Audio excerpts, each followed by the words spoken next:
लोकसभा चुनाव का बिगुल बज चुका है और दूसरी तरफ पहले चरण के मतदान के लिए नामांकन भी शुरू हो गया है।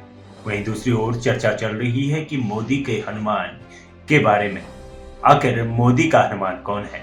वहीं बिहार की राजनीति में भी इसी को लेकर चर्चा है, क्योंकि चिराग पासवान कह रहे हैं कि हम हर एक चुनौती का सामना करने के लिए तैयार हैं। वहीं चिराग पासवान की एक संसदीय बैठक में चिराग पासवान ने कई सारे प्रश्नों का जवाब दिया, जिसमें उन्होंने कहा कि हम हर एक संकट का सामना हमेशा से करते आए हैं और आगे भी जो भी चुनौती हमारे सामने खड़ी होगी उसका सामना करते रहेंगे।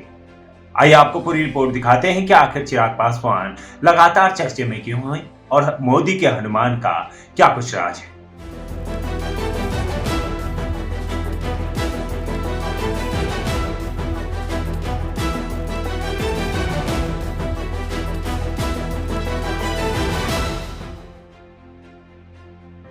लोक जनशक्ति पार्टी के नेता चिराग पासवान ने बुधवार को कहा कि वह हाजीपुर लोकसभा सीट पर पशुपति कुमार पारस को टक्कर देने के लिए तैयार है। उन्होंने साथ ही अपने चाचा पारस पर सीधे हमला करते हुए कहा कि उन्हें तय करना है कि वह प्रधानमंत्री नरेंद्र मोदी के साथ खड़े रहना चाहते हैं या फिर नहीं। लोजपा के संसदीय बोर्ड की बैठक के बाद चिराग पासवान ने कहा कि इस बात पर सर्वसम्मति थी कि वह हाजीपुर से चुनाव लड़ेंगे, जबकि 4 अन्य सीटों के उम्मीदवारों के नाम की घोषणा कुछ दिन में की जाएगी। आइए आप भी सुनिए कि चिराग पासवान क्या बोले।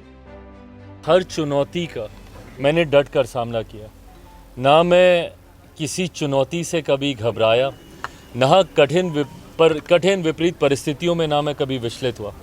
ऐसे में इस चुनौती को भी मैं पूरी तरीके से स्वीकार करता हूँ। ये फैसला अंत में चाचा जी को ही लेना है। हमेशा उन्होंने कहा है कि अपने राजनीति में अपने अंतिम सांस तक वो प्रधानमंत्री जी के साथ रहेंगे, एनडीए के साथ रहेंगे। ये वादे, ये दावे वे करते आए हैं। क्योंकि पहले फेज़ के अब नामांकन भी शुरू हो रहे हैं, तो ऐसे में और पहले फेज़ में जमुई लोकसभा का भी चुनाव है, तो उसको लेकर भी जल्द ही मुझे लगता है 4-5 दिन के भीतर ही सूची सामने आ जाएगी। हाजीपुर से आपको चुनौती देने के लिए तैयारी हो रही है। पूर्व केंद्रीय मंत्री कहा जा रहा है कि आपके खिलाफ चुनाव लड़ेंगे, आपको क्या लगता है? कोई दिक्कत नहीं है। देखिए, चुनौतियों से ना मैं कभी डरा हूँ ना घबराया हूँ। मैंने हमेशा हर चुनौती का डट कर सामना किया है, इसीलिए आज मैं यहाँ पर मौजूद हूँ। नहीं करता तो परिस्थितियों ने तो मुझे समाप्त करने का प्रयास किया ही था। बहरहाल हर चुनौती के लिए मैं तैयार हूँ। भारतीय जनता पार्टी ने चिराग पासवान के नेतृत्व वाली लोजपा के साथ गठबंधन करने का फैसला किया, जिसके विरोध में पारस ने केंद्रीय मंत्रिमंडल से इस्तीफा दे दिया है। पारस के हाजीपुर लोकसभा सीट से पुनः चुनाव लड़ने के बारे में पूछे जाने पर जमुई में मौजूदा सांसद ने कहा कि वहां से चुनाव लड़ने के लिए उनका स्वागत है।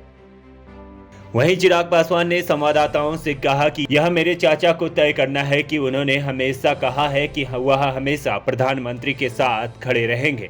अब उन्हें तय करना है कि वह राष्ट्रीय जनतांत्रिक पार्टी गठबंधन के लिए 400 से अधिक सीटें जीतने का लक्ष्य हासिल करने के लिए उनके रास्ते में बाधा बनना चाहते हैं। ये फैसला अंत में चाचा जी को ही लेना है। हमेशा उन्होंने कहा है कि अपने राजनीति में अपने अंतिम सांस तक वो प्रधानमंत्री जी के साथ रहेंगे, एनडीए के साथ रहेंगे। ये वादे, ये दावे वे करते आए हैं। ऐसे में क्या प्रधानमंत्री जी के 400 सीटों को जीतने का जो लक्ष्य है, क्या उसमें वह स्वयं रोड़ा बनेंगे? ये फैसला उन्हीं को ही करना है। चिराग पासवान ने कहा कि उन्होंने राजनीति में कई चुनौतियों का सामना किया है और इसका सामना करने के लिए तैयार है। उन्होंने यह टिप्पणी हाजीपुर में संभावित चाचा बनाम भतीजे की लड़ाई के संदर्भ में की। उन्होंने कहा कि हाजीपुर उनके दिवंगत पिता और प्रसिद्ध दलित नेता रामविलास पासवान की कर्मभूमि रही है। उन्होंने जमुई के बजाय हाजीपुर से चुनाव लड़ने का फैसला सही ठहराया है। चिराग 2014 और 2019 में जमुई से जीत दर्ज की थी। आप भी सुनिए चिराग पासवान ने आगे क्या कहा। ये एक सहमति जरूर हुई है और आज भी केंद्रीय संसदीय बोर्ड में भी इस बात को लेकर औपचारिक मुहर लगा दी गई है। इतना अब तय है कि हाजीपुर, जो मेरे नेता मेरे पिता आदरणीय रामविलास पासवान जी की कर्मभूमि रही है, वहाँ से एनडीए के प्रत्याशी के रूप में लोक जनशक्ति पार्टी रामविलास के उम्मीदवार मैं खुद स्वयं होऊंगा। इस पर पारस ने मंगलवार को केंद्रीय मंत्री पद से इस्तीफा दे दिया है। उन्होंने आरोप लगाया कि भाजपा ने बिहार में लोकसभा चुनाव के लिए सहयोगियों के साथ सीट बंटवारा समझौते से उनकी लोक जनशक्ति पार्टी को बाहर रख दिया। उनके साथ अन्याय हुआ है।